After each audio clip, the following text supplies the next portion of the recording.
Dear viewers, to start a good day, it is necessary that your mind should be fresh and it is motivated. एक अच्छे दिन की शुरुआत के लिए आपके दिमाग को मोटिवेटेड होना बहुत ज़्यादा ज़रूरी है, क्योंकि स्टूडेंट जो है वो थक जाते हैं, वो जो है कभी कभी लोगों की बातें सुनना पड़ती है तो वो जो है डीमोटिवेटेड होते हैं। किसी भी दिन को स्टार्ट करने से पहले अगर एक आप मोटिवेटेड कोट सुन लें, एक मोटिवेशन सुन लें, so it is very helpful for a healthy brain. So let's start with a motivation. So quote of a day is that hard work beat talent when talent doesn't work hard. Okay, कि hard work जो है, एक बंदा जब मेहनत करता है, जब सख्त मेहनत करता है, वो टैलेंट को हमेशा बीट करता है। ठीक है, एक शख्स को अल्लाह ताला ने अपनी तरफ से टैलेंट दिया हुआ है, लेकिन दूसरा शख्स है वो हार्ड वर्क करता है। वो हार्ड वर्क जो करता है वो हमेशा टैलेंटेड पर्सन को बीट करता है, अगर टैलेंटेड पर्सन उतना हार्ड वर्क नहीं करता जितना वो पहला शख्स करता है। Always be motivated and always focus on the goal. Allah is always with the hard workers. Start करते हैं question number 3, the short question number 3 of the chapter number 1, introduction to the biology. And that is write the translation of any 3 verses of the Holy Quran related to the creation of mankind. Holi Quran मजीद की 3 ऐसी आयत का तर्जुमा लिखें जिसमें जो इंसान की तख्लीक के साथ रिलेटेड हो। क्रिएशन का मतलब क्या है? इंसान की पैदाइश, इंसान को जो पैदा किया गया है, या इसको हम उर्दू में तख्लीक भी कहते हैं। वी हैव आपने इस तरह का पैटर्न फॉलो करना है। आपने लिखना है वर्स नंबर, ट्रांसलेशन और रेफरेंस। ठीक है, first we have verse number 1 and then we have the translation.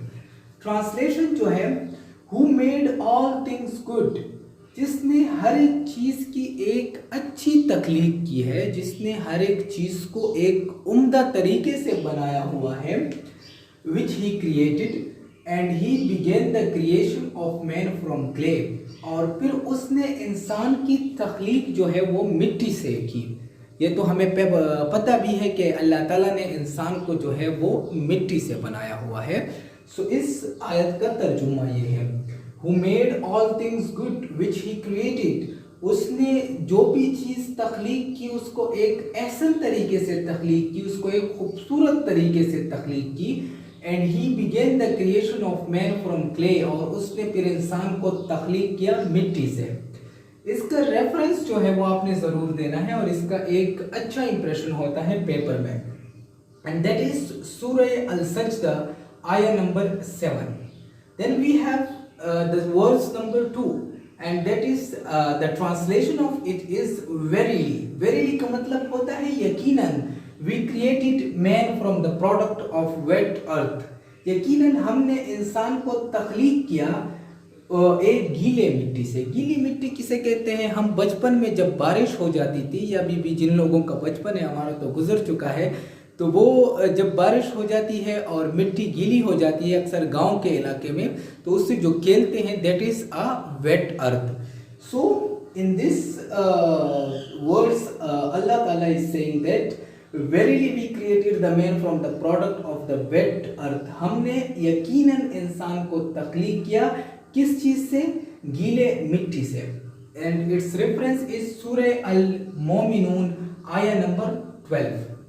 Then we have verse number 3 and its translation is he created man of clay like the potters, उसने इंसान को तख्लीक किया मट्टी से, like the potters, जिस तरह के कुम्हार करते हैं। कुम्हार आप लोग जानते हैं जो मिट्टी से चीज़ें बनाती हैं। ठीक है, वो आपने देखा होगा फेसबुक पे या यूट्यूब पे देखा होगा, वो जो मुख्तलिफ मिट्टी से चीज़ें बनाते हैं, नीचे उन्होंने वो रोटेटर लगाया हुआ होते हैं और वो रोटेट करते हैं। इसका रेफरेंस जो है डियर स्टूडेंट्स, दैट इज सूरह अल-रहमान आया number 14। So this question is completed. Okay, write the translation of any 3 verses of the Holy Quran related to the creation of mankind. So verse number 1, verse number 2 and verse number 3 with translation and with references. Or fourth question, the short question number 4 is name few Muslim scientists and their contributions in the field of biology and medicine. तो आपने जो है question को समझना बहुत ज़्यादा ज़रूरी है. सो इस क्वेश्चन में आपको ये बताया गया है कि आपने Muslim scientist, few Muslim scientist के नेम्स लिखने हैं. Okay, name the few Muslim scientist and their contributions in the field of biology and medicine. तो आपने जो है बहुत ज़्यादा डिटेल में नहीं जाना, आपने उनके नेम लिखने हैं और उनकी कंट्रीब्यूशंस लिखनी है. ठीक है. सो हम जाते हैं, पहला जो हम इसमें हेडिंग देंगे वो हमारे पास ये होगा कि मुस्लिम साइंटिस्ट्स एंड देयर कंट्रीब्यूशंस. ये आपके पास एक हेडिंग हो जाएगा जिसमें आपके क्वेश्चन का पार्ट सारा का सारा कवर हो जाएगा. सो इसमें जो पहला साइंटिस्ट हम लिखेंगे दैट इज बुअलेसीना. ओके, सो ये नेम ऑफ द साइंटिस्ट हो गया. फिर इसके बाद हम इसमें एक और चीज ऐड करेंगे जो बहुत अच्छा इंप्रेशन देता है एग्जाम में, that is life period. Okay, so the life period of Bualesina is 980 to 1037 AD. Then his contributions. So the Bualesina contribution is the first one is most valuable role is in the field of medicine. Medicine हमने पढ़ा था कि इसमें हम क्या करते हैं, इसमें हम डायग्नोसिस करते हैं और ट्रीटमेंट करते हैं. सो इस फील्ड में उसने बहुत ज़्यादा जो है कंट्रीब्यूशन की है बुअलेसीना ने. और दूसरा इसने किस फील्ड में किया है, he defines structure, function and diseases of the eye. Eye की जो स्ट्रक्चर है, उसका जो फंक्शन है और उसकी जो डिजीजेस है उसके बारे में बुअलेसीना ने बहुत अहम रोल अदा किया है, उसने रिसर्च किया हुआ है. दूसरा जो हमारे पास साइंटिस्ट आता है दैट इज इब्नुल हैसम या इब्नुल हैतम. इसका लाइफ पीरियड जो है that is 965 to 1039 AD and his contributions are the first one is most valuable contribution is in the field of ophthalmology. Okay, ophthalmology is the study of eye. Okay, eye के साथ जो related study होती है उसको हम ophthalmology कहते हैं. And his famous book is किताबुल मनाजिर. यहाँ से भी आप हिंट ले सकते हैं. मनाजिर का क्या मतलब बोल रहे हैं, मंजर है, और मंजर जो है वो आई के साथ रिलेटेड है.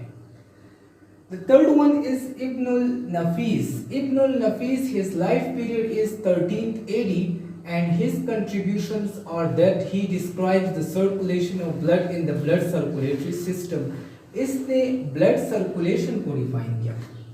ब्लड सर्कुलेशन हमारे पास ये हम आगे के चैप्टर में पढ़ेंगे, लेकिन आपको मैं एक इसका शॉर्ट हिंट सा दे दूँ कि हमारे बॉडी से जो ब्लड आता है, जो हमारे फुट है जो नीचे की तरफ है, सो इससे जो सारा का सारा ब्लड आता है वो वेंस के थ्रू आता है.